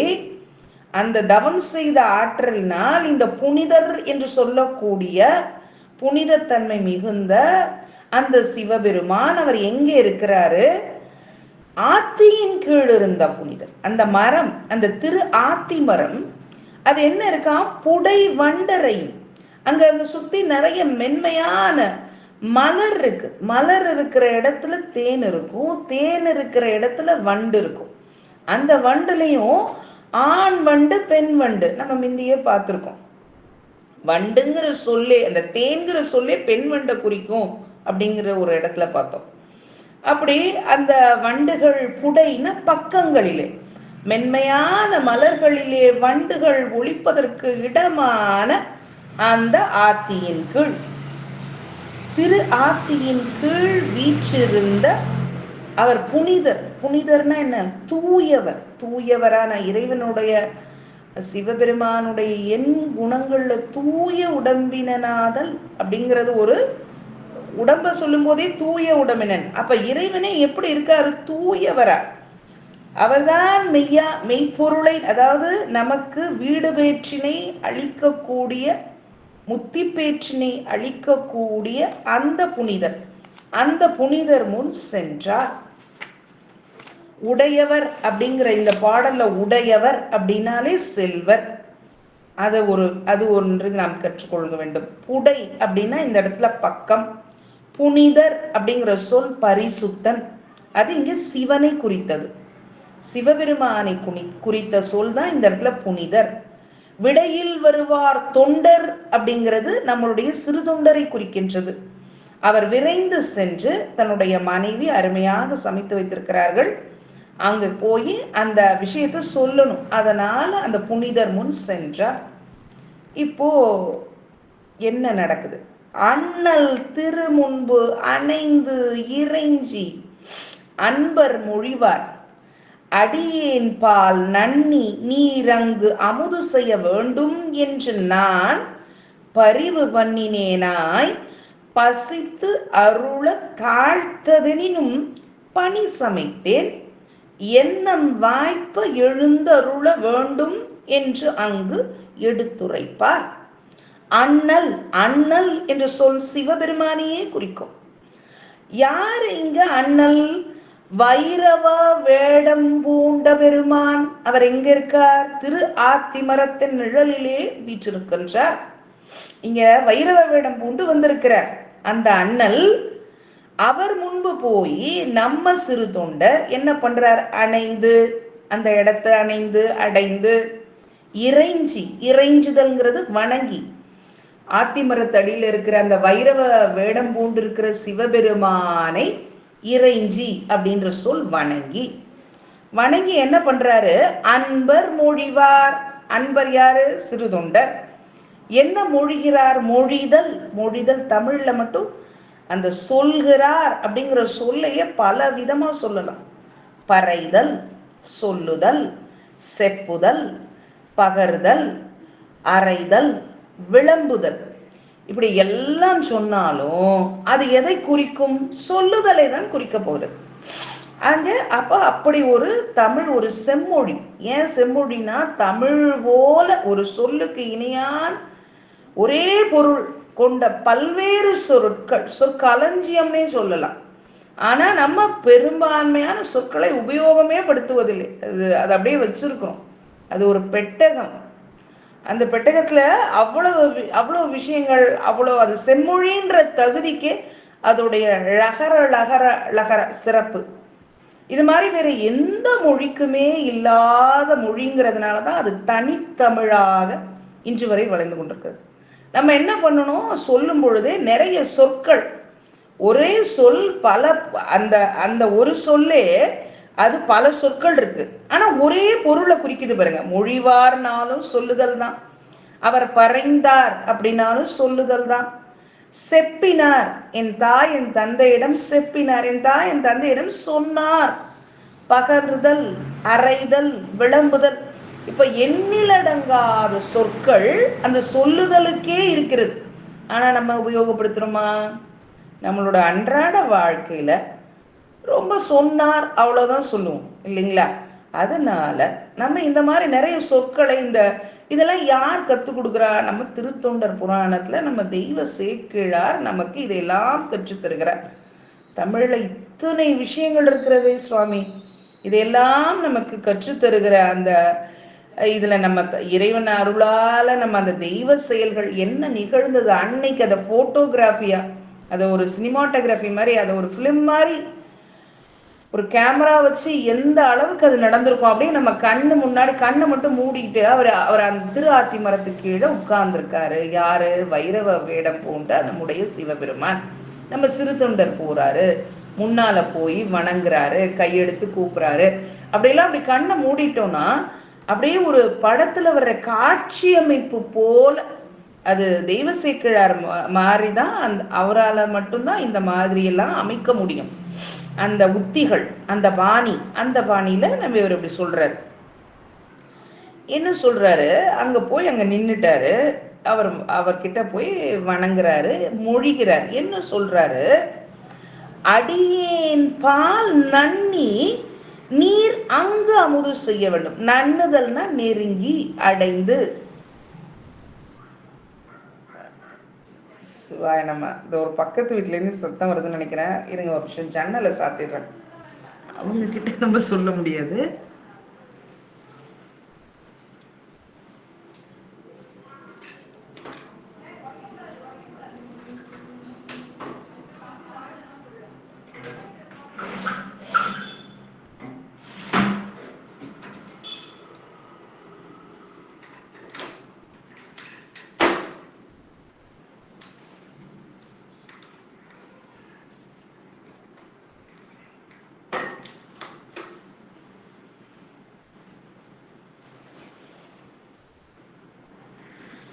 சிவாய நம்ம மன்னிக்கவும். அது பக்கத்து வீட்டில் நிறைய சின்ன பிள்ளைங்க நம்ம சொன்னதை கேட்குற மாதிரி இல்லை, குட்டி குட்டி பசங்க வந்திருக்காங்க, சிறுவர்கள். அவங்க கிட்ட நம்ம என்ன சொல்ல போகிறோம்னு அவங்களுக்கே தெரியாது, அது விளையாடிட்டு இருக்காங்க. அதனால ஜன்னல் சாத்திட்டேன். இப்போ நம்ம என்ன பண்ணோம்? அடியேன் பால் நன்னி நீர் அங்கு அமுது செய்ய வேண்டும். அடியேனிடத்து எழுந்து அருளி தாங்கள் திருவமுது செய்தருள வேண்டும். அதாவது எங்களுடைய இல்லத்திற்கு நீங்க வாங்கன்றது பொருள். ஏன்னா இங்க இறைவன் சிவபெருமான் இந்த இடத்துல திரு ஆத்தி மரத்துக்கு கீழே உட்கார்ந்து அமர்ந்திருக்கிறார். அதனால அடியேன் பால், என் பக்கத்துல நன்னி எழுந்தருளி தாங்கள் திருவமுது செய்தருள வேண்டும் அப்படின்னு சொல்லி, நான் பரிவு பண்ணினேனாய் பசித்து அருள என்று, நான் பரிவு பண்ணினேனாய் பசித்தருள தாழ்த்ததெனினும், அடியவர்க்கு பரிவுனா அன்பு, என்னுடைய அன்பிற்கு இணங்கி நீங்க அந்த இவ்வளவு நேரம் பசித்திருந்தா கூட வேறு இடத்துல உணவு தேட செல்லாமல் அடியேன் சொன்னதற்காக இதுகாரம் காத்திருந்து கொஞ்சம் காலம் தாழ்த்து விட்டது. ஏன்னா இது உணவு சமைக்க நேரம் ஆயிடுச்சு இல்லையா? அது மாதிரி தாழ்க்க நேர்ந்தது என்றாலும் பணி சமைத்தேன். பணி இந்த இடத்துல பணிங்கிற சொல்லுக்கு அந்த கட்டளையின்படி, அந்த ஆணையின்படி. என்ன கட்டளை, என்ன ஆணை? நம்ம மறந்திருக்க கூடும், மறந்திருக்க கூடும். முதல்ல அவர்கிட்ட கேட்கிறாருல, நீங்க என்ன எப்படிப்பட்ட உணவினை உண்பீர்கள் எடுத்துக்கொள்வீர்கள்னு சொல்லும் பொழுது நம்ம வைரவ வேடத்தில் இருந்த அந்த அடியார் என்ன சொல்றாரு, நாம் உண்பதற்கு கொல்லப்படுகின்ற பசுவும் மானிட பசுவாகும். இதான் அந்த ஃப்ளாஷ்பேக் ஞாபகப்படுத்துறோம். ஏன்னா அன்னைக்கு நடந்துச்சு இல்லையா, அதை ரீகால் கொண்டு வரும். 5 வயதாயும் உடல் குறை அற்றதாயும் இருத்தல் வேண்டும், அதுவே யாம் உண்பதாகும். அப்படி அவர் சொல்லும் பொழுது எப்படி நோய் செய்யும் புண்ணிலே வேல் பாய்ச்சியது போல, ஏற்கனவே ஒரு புண்ணு இருக்கு, அந்த புண்ணுல அந்த நினமும் சலமும் அதெல்லாம் வந்துட்டு இருக்கு, ரத்தம்லாம் வருது. அந்த புண்ணை ஏற்கனவே அது வலி கொடுக்குது, தொந்தரவா இருக்கு அந்த புண்ணால. அதை இன்னும் ஃப்ரெஷ்ஷாக்க என்ன பண்றாங்க, ஒரு வேல் எடுத்து அந்த புண்ணுல பாய்ச்சினா அது என்ன ஆகும், இன்னும் வலி அதிகமாகும், இன்னும் ரத்தம் வரும், அந்த சலம் அந்த நினம் அதெல்லாம் வெளியில வரும். அப்ப ரொம்ப வலிக்கும், முதல்ல இருந்ததை விட இப்ப வலி அதிகமாகும். அப்படி ஒரு குடிக்கு ஒரே மகனாக உள்ள அவனை தந்தை அறியவும் தாய் பிடிக்கவும் அந்நிலையில் அவர்கள் இருவரும் உளம் உவந்து அமைத்த கரியே நாம் உண்பதாகும் என உரைத்து அருளினார். அன்னைக்கு சொன்னார் இல்லையா, அதன்படி தங்கள் ஆணையின்படி நீங்க ஒரு கட்டளையிட்டு இருந்தீர்கள் அல்லவா, அதுபடி நான் சமைத்துள்ளேன். நீங்க எப்படி சொன்னீங்களோ, நீங்க எதை எடுத்துக்குவீங்களோ, நான் சொல்லல என்கிட்ட அது இல்லைங்க, இதான் இருக்கு இதான் சாப்பிடுங்க அப்படி நான் சொல்லல. நீங்க அன்னைக்கு ஒரு நாள் எனக்கு சொல்லி இருந்தீங்களே ஒரு ஆணை, அதன்படியே நான் சமைத்திருக்கிறேன். அதனால எண்ணம் வாய்ப்பு எழுந்தருள வேண்டும் என்றங்கு எடுத்துரைப்பார். அடியவனின் விருப்பப்படி எழுந்தருள வேண்டும் என்று சொல்லி மேலும் கூறுபவராய், மேலும் என்ன கூறுகிறார் அப்படின்றத பார்ப்போம். இறையும் தாழாது எழுந்தருளி அமுது செய்யும் என்று இறைஞ்ச, இறையும் தாழாது எழுந்து அருளி அமுது செய்யும் என்றிறைஞ்ச, கரையும் கண்டத்தினில் மறைத்து கண்ணும் நுதலில் காட்டாதார் நிறையும் பெருமை சிறுதொண்டீர் போதும் என்ன நிதி இரண்டும் குறைவன் ஒருவன் பெற்று உவந்தார் போல கொண்டு மனை புகுந்தார். அப்போ என்ன சொல்றாரு, இறையும் தாழாது எழுந்தருளி அமுது செய்யும் என்று இறைஞ்சியது யாரு, சிறு தொண்டர். அவர் ரொம்ப பணிவா கேட்கிறார், இறைஞ்சுதல், வாங்க வாங்க சாப்பிட எல்லாம் செஞ்சாச்சு அப்படி ஆணையிடல. நல்லா கவனிக்கணும், தன்னுடைய மகனையே கரியாக சமைத்திருக்கிறார். இதே நம்ம முதல்ல இந்த மகனை கரியா சமைக்கிற வேலைக்கே போக மாட்டோம், மீறி செஞ்சுட்டோம்னா ஒரு எல்லாம் ஒன்னாலதான் ஏன் இப்படி பண்ணி தொலைச்சேன் அப்படிலாம் எவ்வளவு திட்டுவோம், செய்யறதையும் செஞ்சிருவோம். செஞ்சுட்டு இவர் கேட்டார் பாருங்க, இப்படி ஒண்ணு கேட்டு வச்சுட்டாரே அப்படின்லாம் திட்டுவோம். அப்படியெல்லாம் இல்லை. அதனாலதான் அவர் 63 நாயன்மார்ல தனி அடியார்ல ஒருத்தரா இருக்கார். யோசித்து பாருங்க, நம்மளே அந்த பிளேஸ்ல வச்சு பாருங்க. நம்ம அந்த பிளேஸ்ல வைக்கலாம் தகுதி இல்லை, இருந்தாலும் நம்ம இந்த மாதிரி ஒரு காரியத்தை செஞ்சுட்டோம், அவருக்காகவே தான் செஞ்சிருக்கோம். அப்ப சொல்லி சொல்லி காட்டுவோம் இல்லையா, சொல்லி காட்டுறது அது பொதுவாகவே பெண்களுக்கு அதுக்கு ஒரு பங்கு. எந்த ஒரு செயலையும் செஞ்சிருவாங்க, கொஞ்சம் சொல்லி சொல்லி காட்டுவாங்க, நாங்க உங்களுக்காக தான் செஞ்சோம் உங்களுக்காக தான் செஞ்சோன்னு. ஆனா இங்க இவர் தன்னுடைய மகனே அந்த கரியா சமைச்சிட்டு என்ன சொல்றாரு, இறைஞ்சி கேட்கிறார், கெஞ்சி கேட்கிறார். எவ்வளவு பணிவு பாருங்க, பணிவோட அந்த அன்பு. ஏன்னா இவர் பசியில இருக்காராம், இந்த வைரவ வேடத்துல இருக்க சிவபெருமான் அடியார் பசியில இருக்காராம். அவருக்கு பசிக்கும்னு இவருக்கு வலிக்குது. இனி சிறிதும் காலம் தாழ்க்காது, இறை பொழுது கூட இன்னும் கொஞ்ச நேரம் கூட காலம் தாழ்க்காது எழுந்து அருளி உணவு உண்டு அருள வேண்டும். உணவு உண்ணுங்கன்னு சொல்லல, உணவு உண்டு அதனால் அருள் செய்ய வேண்டும். அந்த நீங்க உணவு உண்றீங்க இல்லையா, அதுவே எனக்கு அருள் அப்படின்னு சிறு தொண்டர் இறைஞ்சன வணங்க. கரையும் கண்டத்தினில் மறைத்து கண்ணும் முதலில் காட்டாதார். இதெல்லாம் சிவபெருமானுடைய அடைமொழிகள். அவருக்கு வந்து என்னன்னா, அவருடைய கண்டம் திருநீல கண்டம். கழுத்திலே ஒரு கருமை இருக்கும் இல்லையா, அந்த நஞ்சினை மறைத்து. ஏன்னா அவர் கண்டத்தோட வந்துட்டாரு, திருநீல கண்டமா வந்திருக்கிறாரு அப்படின்னா, அடடா சிவபெருமானே வந்து விட்டார். அப்ப அவருடைய நடவடிக்கைகள் மாறினாலும் மாறக்கூடும். அதனால அதை விரும்பல நம்ம சிவபெருமான். அதனாலதான் இந்த மாதிரி வேற ஒரு கோலம் பூண்டு வருகிறார். வைரவ கோல வேடம் பூணுவதே யாருக்கு தெரியாம இருக்கணும்? சிறு தொண்டருக்கு தெரியாம. ஏன்னா நம்ம நினைச்சிருவோமா, சிவபெருமான்ங்கிறதுனால அவர் மகனை கரியா சமைச்சார்ப்பா அப்படின்னு சொல்லிடுவோமா. அதுக்காக எல்லா உயிரும் அதை உணர வேண்டும். இந்த உலகத்துல இருக்கிற எல்லா உயிரும் இவரோட சிறப்பை உணர வேண்டும்ங்கிறதுக்காக என்ன பண்ணாரா, கண்டத்துல இருக்க கரையை மறைத்து கழுத்துல, நம்ம அது பார்த்தோம் இல்லையா, ஒரு தூய ஸ்படிக மாலை, வெண்மையான அந்த ஸ்படிகங்கள் கோர்த்த, எப்படி அமுதத்துல குமிழி மாதிரி இருக்குமோ, குமிழா இருக்குமோ, அது மாதிரி இந்த கழுத்துல ஒரு தூய வடம் அமைத்து அதை அணிந்திருந்தார். இந்த தூய வடம் எதுக்கு அமைத்திருந்தார்னா, இந்த கழுத்துல இருக்கிற இந்த கரிய நஞ்சை மறைப்பதற்காக இந்த வெண்மையான அந்த ஸ்படிக மாலையை அணிந்திருந்தார்னு பார்த்தோம். அது ஏன் அப்படின்னா, அவர் வந்து சிவபெருமான். இப்ப நமக்குலாம், இப்போ நம்ம வந்து விஜயலட்சுமி நாகப்பன் அப்படின்னா நமக்கு ஒரு ஆதார் கார்டு இருக்கு பாருங்க, அதுல அந்த ஆதார் கார்டை தட்டி விட்டா போதும், எல்லாம் அப்படியே ஜாதகமே வந்துடும். யார் என்ன ஏது விவரம், எத்தனை பேங்க்ல அக்கௌண்ட் இருக்கு, என்னென்ன, நம்ம இப்ப எந்த இடத்துல இருக்கோம், அட்ரஸ் தெளிவா நம்மளை பத்தி ஒரு சிறு குறிப்பு வரைகிற மாதிரி வந்துடும்.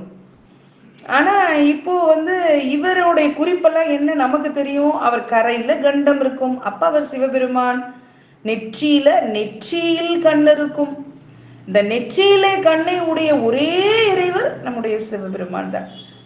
கண்டத்துல கரை இருக்கிறது நம்முடைய சிவபெருமானுக்கு மட்டும்தான். இந்த மாதிரி தனி தகுதிகள் சிறப்புகள்லாம் அவரை விட்டு வேற யாருக்குமே கிடையாது. அதையெல்லாம் மறைத்து வந்தவரான இறைவர் அவருடைய திருவாயால சொல்றார் பாருங்க ஒரு விஷயம்.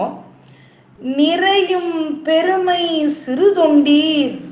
சுவாமியோட வாயாலே சொல்றாருங்க, நிறைந்த பெருமையுடைய சிறு தொண்டரே. ஆரம்பத்துல வந்தப்ப அவர் கேட்டார்ல, நீரோ பெரிய சிறு தொண்டர் அப்படின்னு ஒரு வினாவா கேட்டார், ஒரு கொஸ்டின் மார்க்கா, நீரோ பெரிய சிறு தொண்டர். அப்ப இவர் வந்து அதற்கான பதிலே அளித்தார். இல்லைங்க, இங்க இருக்கிற அடியார் பெருமக்கள் முன்னாடி நான் சின்னவன் தான், அதனால அடியேன் சிறு தொண்டன், அந்த அடியார்கள் முன்னால நான் சிறு தொண்டன் அப்படின்னு இவர் விடை பகர்ந்தார். இப்ப இவ்வளவு நேரம் இவர் பண்றதுல பார்த்துட்டே வர்றாருல, இந்த இவருடைய செய்கைகள் நடவடிக்கைகள் எல்லாம் பார்த்துட்டு இப்ப இறைவன் கேட்கிறார், நிறையும் பெருமை சிறு தொண்டீர். நிறைந்த பெருமையுடைய சிறு தொண்டரே. இறைவனுடைய திருவாக்காலேயே அவரை சிறு தொண்டருங்கிறத, அந்த பெருமைய இங்க ஒத்துக்க வைக்கிறார். போதுங்கிறது, இப்ப நம்ம சாப்பிடும் போது சாதம் போட்டு குழம்பு ஊற்றும் போது போதுங்க, அந்த போதும் இல்ல. போதும்னா செல்வம். ஒரு சொல்லுக்கே பல பொருள் இருக்கும் இல்லையா.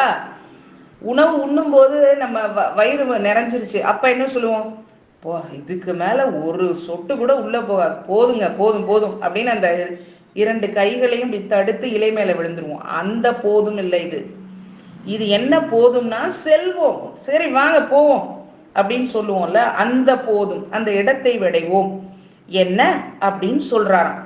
யாரு? நம்முடைய வைரவ கோலத்திலே இருக்கும் சிவபெருமான். வாங்க போலாம் அப்படின்னு அருள அப்படி சொன்ன மாத்திரத்திலேயே நிதி இரண்டும் குறைவன் ஒருவன் பெற்று உவந்தார் போல கொண்டு மனை புகுந்தார். நிதி இரண்டும் குறைவு அப்படின்னாலே அந்த சொல்லுக்கு பொருள் வறுமை. குறைவன் அப்படின்னா வறியவன், அந்த செல்வத்தால வறியவன். அவன் ரொம்ப ஏழ்மை நிலையில இருக்கிறான். அவன்கிட்ட போய் நிதி இரண்டும், என்ன நிதி? சங்க நிதி, பதும நிதி, இரண்டையும் பெற்று உவந்தால், உவக்கிறது அப்படின்னா மகிழ்ச்சி அடைதல். மகிழ்ந்தார் போல உடன் அழைத்து கொண்டு தம் இல்லத்துக்குள் புகுந்தார். ஒரு ரொம்ப வறியவனா இருக்கான், அவனுக்கு புதையல் மாதிரி 2 நிதி கிடைக்குது. என்னது? சங்க நிதி, பதும நிதி. அப்ப அவன் எவ்வளவு இன்பம் அடைவான். அது போல இந்த வந்த அந்த வைரவ கோலத்துல இருக்கிற உன்னுடன் உணவு உண்ண வர்றேன்னு சொல்றார், தன்னோட இல்லத்துக்குள் புகுறார். அப்படி புகுந்த பொழுது அவன் அடைந்த இன்பம் இந்த அளவுல இருந்தது அப்படிங்கிறத அருமையா நம்முடைய தெய்வ சேக்கிழார் எப்படி ஒரு வறியவன் அவனுக்கு சங்கநிதி பதுமநிதி என்று 2 நிதிகள் கிடைக்குமோ, அதை கொண்டு ஒருவன் மகிழ்ச்சி பெறுவானோ, மேன்மேலும் இன்பம் அடைவானோ, அது போல இந்த இறைவன் இங்க எழுந்தருளி அவருடைய இல்லத்துக்குள்ள புகுந்து அந்த உணவு அருள அந்த திருவமுதை ஏற்றுக்கொள்ள வருகிற பொழுது அவர் அந்த அளவுக்கு மகிழ்ந்தார் அப்படின்னு ஒரு குறிப்பு இருக்கு. சரிங்க, இந்த சங்கநிதி பதுமநிதினா என்ன, அதை பத்தி கொஞ்சம் தெரிஞ்சுக்கலாம் அப்படின்னு அடியனுக்கு தோணுச்சு. சங்கநிதி பதுமநிதி நிறைய பேர் கேள்விப்பட்டிருப்பீங்க, இந்த இணைய வாயில இருக்கவங்களுக்கு நிறைய பேருக்கு தெரிஞ்சிருக்கும். இருந்தாலும் ஒரு தடவை நம்ம அதை நினைவூட்டிட்டோம்னா ரொம்ப சிறப்பா இருக்கும்ன்றது அடியனுடைய கருத்து. சங்கநிதி பதுமநிதி என 2 தெய்வ மகளிரிடமும் குபேரன் தன் செல்வங்களை கொடுத்து வைத்துள்ளதாக நம்பப்படுகிறது. குபேரன் இந்த 2 நிதியை 2 தெய்வ மகளிர் சங்கம், பதுமம், மகாபதுமம், மகரம், கச்சபம், முகுந்தம், குந்தம், நீலம், வரம், இது 9 நிதிகள். இதெல்லாம் என்ன சொல்லுவாங்க? குபேர சம்பத்துக்கள் அப்படின்னு அழைக்கிறாங்க. சில பேரை வாழ்த்தும் போது 16 பேரும் பெற்று வாழ்க அப்படி சொல்லுவாங்க. சில சமயம் சில பேர் சொல்லுவாங்க குபேர சம்பத்துக்கள் பெற்று வாழ்க அப்படின்னா இந்த 9 நிதிகள் என்ன நிதிகள்? சங்கநிதி, பதுமநிதி, மகாபதுமம், மகரம், கச்சபம், முகுந்தம், குந்தம், நீலம், வரம், இந்த 9 நிதிகளாகும். இவற்றை குபேர சம்பத்துக்கள் அப்படின்னு அழைக்கிறார்கள். இந்த 9 நிதிகள்ல சங்கநிதி, பதுமநிதி இந்த 2ற்கு மட்டுமே உருவங்கள் உள்ளன. சங்கநிதி, பதுமநிதி என 2 நிதிகளும் எப்போதும் ஒரு சேர இருக்கின்றனர் அப்படின்னு ஒரு குறிப்பு இருக்கு. இந்த அளவுல இந்த சங்கநிதி பதுமநிதி பத்தி நம்ம தெரிந்து கொண்டோம். இப்ப 70வது பாடலுக்குள் செல்வோம். வந்து புகுந்து திருமனையில் மனைவியார்தம் மாதவரை முந்த எதிர் சென்று அடிவணங்கி முழுதும் அழகு செய்த மனை சந்தமலர் மாலைகள் முத்தின் தாமம் நாற்றி தவிசடுத்த கந்தமலர் ஆசனம் காட்டி கமழ்நீர் கரகம் எடுத்து ஏந்த. இதை கொஞ்சம் கொஞ்சம் கொண்டு கூட்டி அன்வயப்படுத்தி கொண்டு கூட்டி கொண்டால் மிக சிறப்பாக புரியும். எப்படி இது பொருள் எடுத்துக்கொள்ள வேண்டும் அப்படின்னா, முதல் அடியிலிருந்து அப்படியே சீரா 1.5 அடி வரைக்கும் இதே மாதிரி தான் வரும். வந்து புகுந்து திருமனையில் மனைவியார்தாம் மாதவரை முந்த எதிர் சென்று அடிவணங்கி, அது வரைக்கும் அதே சீர்லயே போகும். வந்து புகுந்து, இப்ப அங்கிருந்து அழைச்சிட்டு வந்தார் இல்லையா, திரு ஆத்தி மரத்தின் கீழே இருந்த அந்த வைரவ கோலத்துல இருக்கிற நம்முடைய சிவபெருமானை அழைத்து உள்ள வரார். யாரு? நம்ம சிறு தொண்டர். புகுந்து அவருடைய இல்லத்துக்குள்ள புகுந்து அருளிய அளவில், எப்போதும் நம்ம வீட்டுல ஒருத்தர் நம்ம வீட்டுக்கு வராங்க அப்படின்னா முதல்ல யார் வருவா? எதிர் அழைப்பானா நம்ம வீட்டு இல்லத்தரசி, அந்த அம்மா. திருமனை, அந்த சொல்லெல்லாம் பாருங்க, ஒவ்வொரு இடத்துலயும் அது என்ன மனையா? திருமனை. என்ன திரு? இந்த மனையில செல்வம் செல்வம்ங்கிறது சாதாரண பொருள், செல்வம் தங்கி இருக்கிற மனை, அதனால திருமனை. இந்த மனைதான் முத்தி திருவை தரப்போகின்றது. எப்படி? ஒரு மகனையே அறிந்து கொடுத்து அதை அடியார் ஏற்றுக்கொண்டு, அது இறைவனாகவே வந்திருக்கிறார், எங்க சுவாமியே வந்திருக்கிறாரு, அவர் முத்தி பேரை அளிக்க போகிறார். அதனால அந்த மனை திருமனை. மனைவியார்தாம் மாதவரை முந்த எதிர் சென்று அடி வணங்கி. எப்படி அடியார் பெருமக்களை வரவேற்க வேண்டும்ங்கிற குறிப்பு பாருங்க. மாதவரை, அந்த முனிவரை, அவரை எப்படி பண்றாங்க? முதல்ல இந்த அம்மா முன் வந்து எதிர்கொண்டு அழைத்து சென்று, அவங்க வந்து வீட்டுக்கு உடையவங்க முதல்ல வெளியில வரணும், வந்தவங்களை அழைத்து கொண்டு செல்ல வேண்டும். சென்று அடி வணங்கி, என்ன அடி? திருவடி. அந்த திருவடிகளை விழுந்து வணங்கி, அடுத்தது எங்க கொண்டு போய் சேர்க்கணும்? 3வது அடியில இருக்க சந்தமலர் மாலைகள், நல்ல மனம் கமழும் மலர் மாலைகளும்,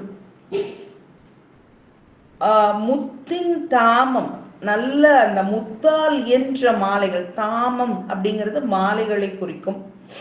முத்தால் என்ற அந்த மாலைகளும் நாற்று செய்து, அது வந்து தொங்க விட்டு வீடு முழுவதும் அந்த முத்து மாலைகளாலும் அருமையான, அந்த ஒரு இல்லத்திற்கு ஒருத்தர் வர்றாருன்னா வீடெல்லாம் அலங்காரம் செய்வோம் இல்லவா, அதுபோல அந்த இல்லத்தை அருமையான நல்ல மனம் கமழும் மலர் மாலைகளை வீடு முழுவதுமே தொங்க விட்டு, அப்புறம் முத்தின் தாமம், முத்துக்களால் கோர்க்கப்பட்ட மாலைகள் அதுவும் அங்கங்க தொங்க விடப்பட்டு, முழுதும் அழகு செய்த மனை. இப்போ 2ஆம் அடியோட ஈற்று பகுதிக்கு வந்துடணும்.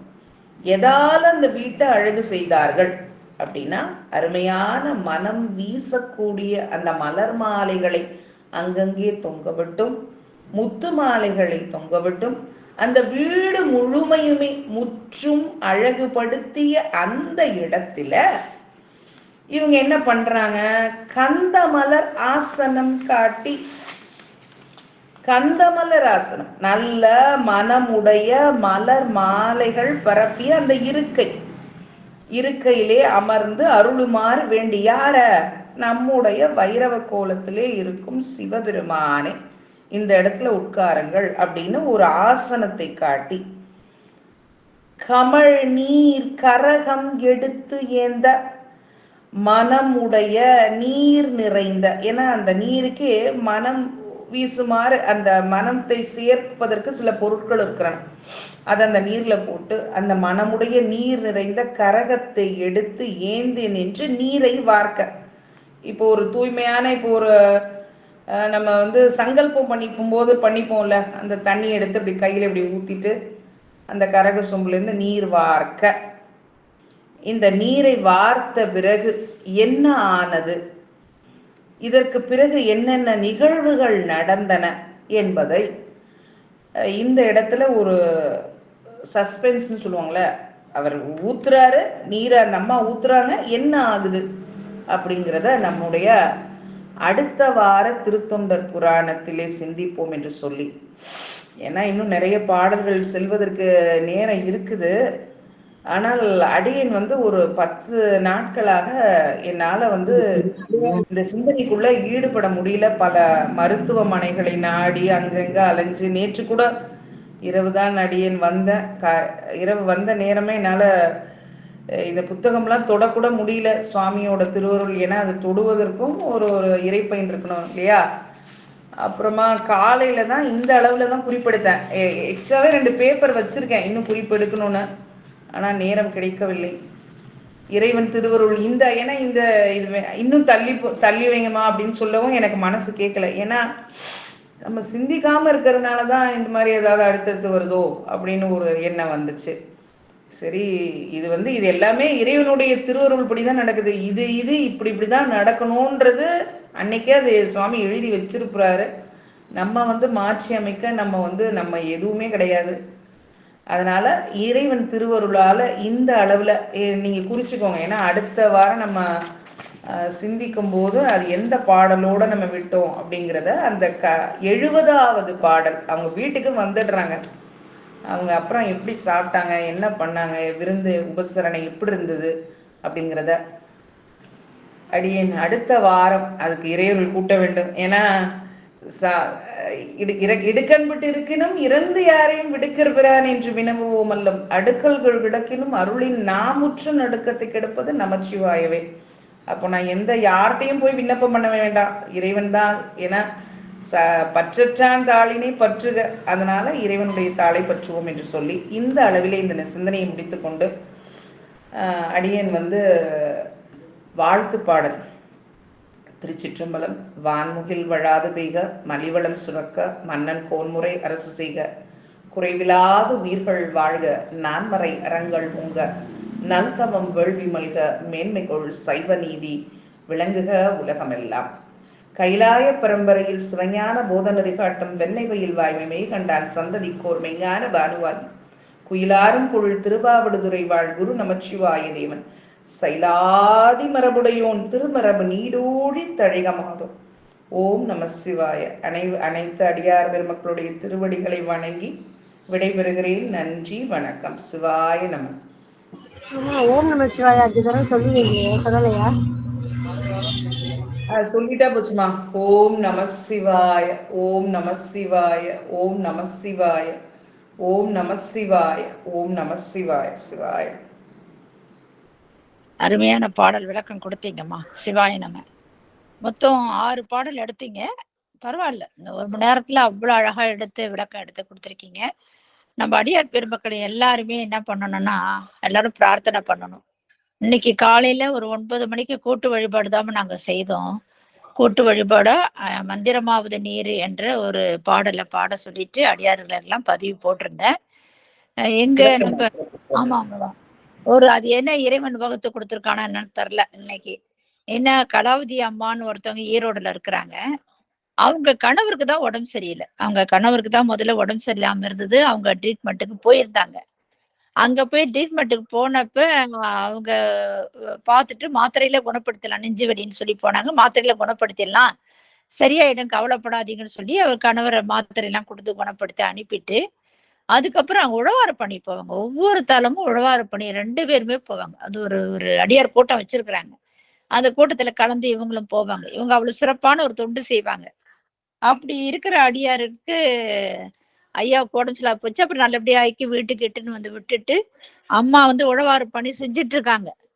செஞ்சு முடிச்சுட்டு சாயந்தரமே அம்மாவுக்கு நெஞ்சு வலி வந்திருக்குது. அவங்களுக்கு அங்க இருக்கிற அடியார்கள்லாம் அப்பயே கொண்டு போய் டாக்டர்கிட்ட கொண்டு போய் காமிச்சு அவங்களுக்கு அந்த ட்ரீட்மெண்ட் கொடுத்தப்ப டாக்டர் நெஞ்சு வலின்னு சொல்றீங்கன்ட்டு மாத்திரை கொடுத்து சரி பண்ணி சரி வீட்டுக்கு போங்க அப்படின்னு சொல்லியிருக்கிறாங்க. இருந்தாலும் மறுபடியும் நெஞ்சு வலி வந்ததுனால அப்புறம் அங்க இருக்கிற வேற ஒரு ஹாஸ்பிட்டல்ல கொண்டு காட்டு விட்டு நல்ல டாக்டர்கிட்ட வேற இடத்துல கொண்டு காமிச்சு எல்லா டெஸ்ட் எடுத்து இந்த இதெல்லாம் பண்ணி பார்த்தப்ப இந்த எக்கோன்னு சொல்லுவாங்க, எக்கோ அந்த நடைப்பயணம் எல்லாம் பார்த்தப்பட அம்மாவுக்கு நெஞ்சு வலி அதிகமா இருக்கு அப்படின்னு சொல்லி அவங்க கொடுத்து பார்த்துருக்காங்க. இல்ல நீங்க ஆஞ்சியோ பண்ணி பார்த்தாதான் எந்த அளவுக்கு இருக்குன்னு தெரியும்னு சொல்லிட்டாங்க. அப்புறம் வீட்டுக்கு போயிட்டு மறுபடியும் ஹாஸ்பிட்டல்ல பெட்டை சேர்ந்து ஆஞ்சியோ பண்ணி பார்த்தா 3 இதுல 90% அடைப்பு இருக்கு. 3 வால்வுல 1 மட்டும்தான் கொஞ்சம் கம்மியா இருக்கு. மீதி 3 வால்வு 90% இருக்கு. உடனடியா நீங்க இவ்வளவுலாம் இது பண்ணக்கூடாது, உடனடியா ஆப்ரேஷன் பண்ணணும். எப்படி இருக்கு பாருங்க. ஐயாவுக்கு உடம்பு சரியில்லைன்னு தான் அவங்க டாக்டர்கிட்ட கொண்டு காமிச்சு அதையும் 2 உழவாறு பணியும் போயிட்டு அங்கேயும் அவங்களுக்கு உடம்பு சரியில்லாத போயிடுச்சு. எனக்கு ரொம்ப பரிச்சயமானவங்க. நம்ம எப்பயுமே அம்மாட்ட பேசுவாங்க கொள்வாங்க. அதுல இருக்கிற குடும்பத்துல இருக்கிற எல்லா அடியாரும் அம்மாவுக்கு எனக்கு பரிச்சயமானவங்க தான். எல்லாரும் ரொம்ப தன்மையா அம்மா அம்மான்னு என்னை உயிர் விட்டு எல்லாரும் பழகக்கூடியவங்க. அப்படி அம்மாவுக்கு உடம்பு சரியில்லாம எனக்கு ரொம்ப வருத்தமா நடுவுல 2 தடவை அம்மாவுக்கு விண்ணப்பம் வைக்க சொல்லி ஐயா கிட்ட போட்டிருக்காங்க, அடியேன்னு போட்டிருக்காங்க. போன் பண்ணி தொடர்பு கொண்டா அம்மாவை தொடர்பு கொள்ளவே முடியல. என்னோட ஐசியூல இருக்கிறாங்களோ என்னவோ அப்படின்னு பயந்து போயிருந்தோம். அடியார்ல விண்ணப்பம் வைங்க அப்படின்னு குடும்பத்துல போட்டுட்டு நேத்து அம்மா என்னை அழைச்சிருக்காங்க. நான் எடுக்கல. அதுக்கப்புறம் நான் போய் பார்த்துட்டு அம்மாவுக்கு போன் பண்ணா நாளைக்கு இன்று ஆபரேஷன் அவங்களுக்கு. அவங்க ரொம்ப கொஞ்சம் பயந்த சுவாபம், ரொம்ப ஒரு மென்மையானவங்க. அடியன் மாதிரிதான் கொஞ்சம் பயந்த சுவாபம் தான். அப்புறம் என்ன பண்றது, அப்புறம் பிரார்த்தனை பண்ணுங்கம்மா, கூட்டு பிரார்த்தனையே பண்ணுங்கம்மா அப்படின்னு சொன்னாங்க. நம்ம குடும்பத்துல பிரார்த்திக்கிறோமா, அவசியம் பிரார்த்திக்கிறோம். அடியார் பெருமக்களுக்காக நம்ம பிரார்த்தனை செய்யணும். ஆமா, வாழ்த்து செய்தி நம்ம ஒரு குடும்பம் வச்சிருக்கோம். வாழ்த்து செய்தினா அதாவது அடியாருக்கு உடம்பு சரியில்லைனாலும் வாழ்த்துறது, பிரார்த்தனை பண்றது, பிறந்த நாளானாலும் வாழ்த்துறது, திருமண நாளும் ஒரு இதா வச்சுட்டோம் நாங்க. வாழ்த்து செய்தின்னு சரியா ஒரு குழுமம் மாதிரி போட்டு அதுல பிரார்த்தனை பண்ணுங்கன்னு சொல்லி அடியாருக்கெல்லாம் போட்டுட்டேன். இன்னைக்கு காலையில கூட்டு வழிபட 9 மணிக்கு நாங்க எல்லாருமே மந்திரமாவது நீர். ஐயா வந்து மந்திரமாவது நீர் தான் பாட சொல்வார். எப்பயுமே அதுக்கு இல்லாத ஒரு சிறப்பு எதுலயுமே கிடையாதும்பாரு. கையில திருநீர் வச்சுக்கிட்டு நம்ம சிவாயன மந்திரத்தை உச்சரிச்சுட்டு அந்த பாட்டெல்லாம் பாடி, அவங்களுக்கு அந்த திருநீரை நாங்க 3 முறை அப்படியே இட்டு விடுற மாதிரியிலே தான். அவங்க ஏத்தாப்புல நம்ம இருக்கிற மாரியும், அவங்களுக்கு திருநீர் இட்டு விடுற மாதிரி தான் எங்களுடைய அகப்பூஜையாவே இருக்கும் அதுல. அந்த மாதிரி அவங்களுக்கு வழிபாடு செஞ்சோம். ரொம்ப ஒரு எல்லாருமே செய்திருப்பாங்க. அடியேன்னு இன்னைக்கு அவ்வினிக்கு வினி அந்த பதிகமும் பாடி, மந்திரமாவது நீர் பாடலும் பாடி, அவங்களுக்கு எல்லாருக்கும் பிரார்த்தனை பண்ணோம். கூட்டு வழிபாடு தான் செய்தோம். எல்லாரும் கூட்டு வழிபாடு செய்யுங்க அப்படின்னு சொல்லி பதிவு போட்டு எல்லாரும் செஞ்சிருப்பாங்க. கண்டிப்பா ஒவ்வொரு அடியாரும் செஞ்சிருப்பாங்க. அந்த மாதிரி இன்னைக்கு ஐயாவுக்கும் நீங்க இந்த மாதிரி சொல்லக்கூடாது, நாங்களும் கூட்டு வழிபாடா கண்டிப்பா செய்யறோம். அவர் விரைவில் நல்ல விதமா குணமாகி நல்லா வரணும். எந்த இடர்பாடும் இல்லாம இருக்கணும். உங்களுக்கும் அந்த சரி தொந்தரவு இல்லாம நல்லபடியா நீங்களும் நிறைய எடுக்கணும், நிறைய வகுப்பு எடுக்கணும், நிறைய பேசணும். நாங்க இறைவன்ட்டு நாங்க விண்ணப்பம் வைக்கிறோமா. ரொம்ப இன்னைக்கு சிறப்பான ஒரு கருத்து எடுத்து சொன்னீங்க. ரொம்ப அருமையான ஒரு பாடல். ஏன்னா அதெல்லாம் வந்து நம்ம என்ன செய்வோம்னா ஒருத்தரை சமைக்கிறோம்னா தெரிஞ்சவங்களா தான் என்ன செய்வோம்னா அவங்களுக்கு பிடிச்சது என்ன என்ன அப்படின்னு பார்த்து பார்த்து தான் செய்வோம். பொதுவா எல்லாருக்குமே உண்டுதான். இப்ப என் தங்கச்சிக்கு இது பிடிக்கும், என் தம்பிக்கு இது பிடிக்கும், நம்ம உறவினருக்கு யாரா வந்தாலும் இப்படிதான் பார்த்து பார்த்து சமைப்போம் எல்லாருக்குமே. அந்த மாதிரி சமைச்சு கொடுக்குறோம். ஆனா வந்து சாப்பிட்டுட்டு போயிடுவாங்க, அது வேற கதை. ஆனா ஒரு அடியார் வராரு அப்படின்னு இருந்து அவங்க என்ன பண்றாங்க, தன்னுடைய குழந்தையே செய்ய, ஒரு குலத்துக்கு ஒரு குழந்தையா இருக்கிற அந்த குழந்தைய அறிந்து உணவு சமைத்து கொடுத்து அது எப்படிலாம் வரவழைக்கிறாங்க. எப்படிலாம் ஐயாவை கூப்பிட்டு அவரு வந்து அந்த அத்தி மரத்தின் கீழே இருந்து அமர்ந்திருக்கிறாரு, அவர் போய் எப்படி வரவழைக்கிறாங்க, அவரு கூட்டுட்டு வரான்றத அந்த சொல்ல சொல்ல அப்படியே மனசு வந்து ஒரு உருக்கமா தான் ஆயிப்போகுது. அது எப்படி சமைக்கிறாங்க, அது தலைய வந்து அந்த உணவுக்கு ஆகாது என்று கழிச்சிடுறாங்க. அதை மறைச்சு வச்சிடுறாங்க, அந்த சந்தன தாதியார்கிட்ட கொடுத்துட்றாங்க கையில. மற்ற உறுப்புகளை எப்படி அறியறாங்கன்னா கொத்தி அறுத்து அந்த எலும்பு உள்ள அந்த மூளை பகுதியெல்லாம் எடுத்து, அப்பா அதெல்லாம் சொல்லக்குள்ளேயே மனசு அப்படியே உருகி போகுது. இதெல்லாம் உணவு அசைவம் சமைக்கிறவங்களுக்கு தெரியுமோ என்னமோ தெரியாது. அடியனுக்கு அதுல எனக்கு நம்ம செய்யுமாறுதான் தெரியாது. அப்படிலாம் சமைச்சு அது சுத்தப்படுத்தி பக்குவப்படுத்தி அதெல்லாம் செய்யறாங்க. எப்படி அவங்க செய்யறாங்கன்னு எனக்கு தெரியல. ஏன்னா அவங்களும் அதெல்லாம் சமைச்சதும் கிடையாது. ஆனா அது பக்குவப்பட்டு எப்படி செய்திருப்பாங்க அப்படி அந்த நிலைக்கு நம்ம கொண்டு போக வேண்டியதா இருக்குது. அந்த மாதிரி அந்த பல வகையான காய்கறி அதை கூட்டி சமைச்சு எப்படிலாம் சமைச்சு அந்த சமைச்சு முடிச்சது எப்படி கூப்பிடுறாங்களா, அம்மா தான் போய் சொல்றாங்க, கடவுள்கிட்ட போய் சொல்றாங்க. அழகா சொன்னீங்க அந்த கருத்தெல்லாம். அந்த அம்மையார் போய் அந்த அடுப்புல எப்படி ஏத்தி அது மகிழ்ந்து சமைக்கிறாங்களாம். எப்படி சமைக்கிறாங்களாம், மகிழ்ந்து சமைச்சு அந்த வேறொரு பாத்திரத்தை அந்த பண்டங்களை எல்லாம் சேர்த்து அந்த பல காய்கறிகளையும் சேர்த்து சமைத்து அந்த என்ன சொன்ன அது எப்படி சீக்கிரமா.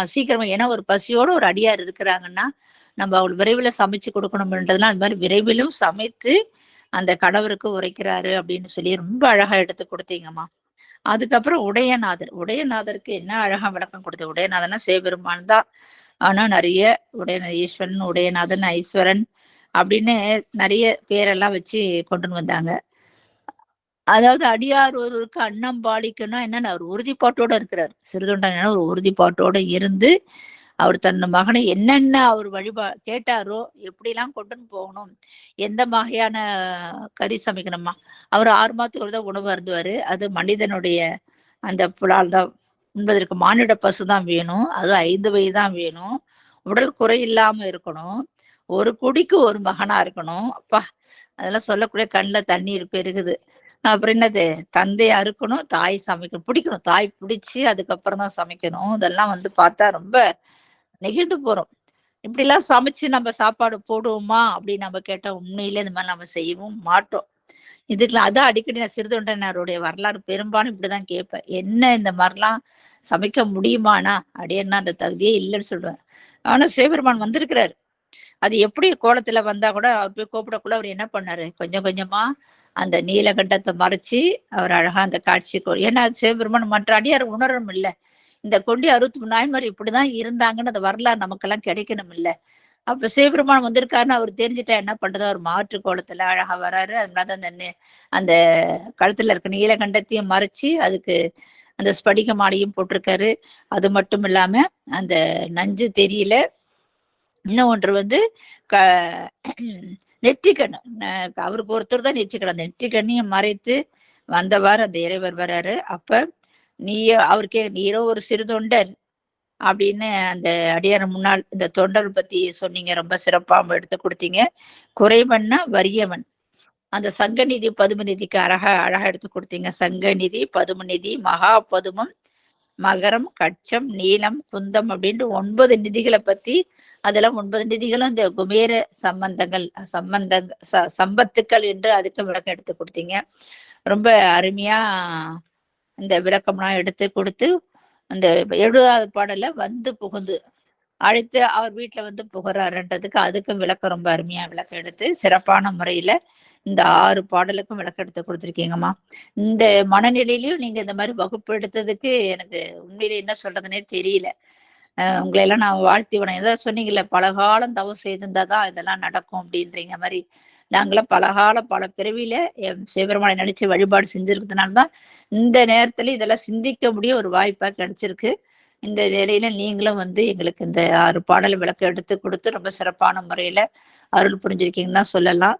இது இன்னைக்கு நிறைய அடியார்கள் வரல, இருந்தாலும் ஒரு 15 அடியார்கள் தான் வந்திருக்கிறாங்க. நிறைய ஒவ்வொரு அடியாருக்கும் ஒவ்வொரு பிரச்சனை இருந்துதான் இருக்கு. அந்த மாதிரி சரி, யாருக்கு என்ன கொடுக்கணும் எல்லாம் யூடியூப்ல பார்த்துப்பாங்க. எல்லாரும் கேட்கறாங்க, நிறைய பேர் கேட்கறாங்க. உண்மையிலேயே அந்த மாதிரி வந்திருக்க சில அடியார்கள் வந்து கேட்க ஒரு வாய்ப்பு கிடைச்சிருக்கு. அது எல்லாம் எம்பெருமானுடைய கருணை தான் சொல்லலாம். இதெல்லாம் நமக்கு என்னதான் தவம் செஞ்சோம்னா அவரோட கருணை இருந்தால் தான் அதெல்லாம் கேட்க முடியும்.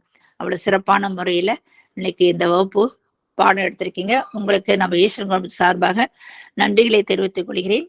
மீண்டும் ஐயாவுக்காக நாங்கள் விண்ணப்பம் வைக்கிறோம். விரைவில் குணமாயிடுவாரு.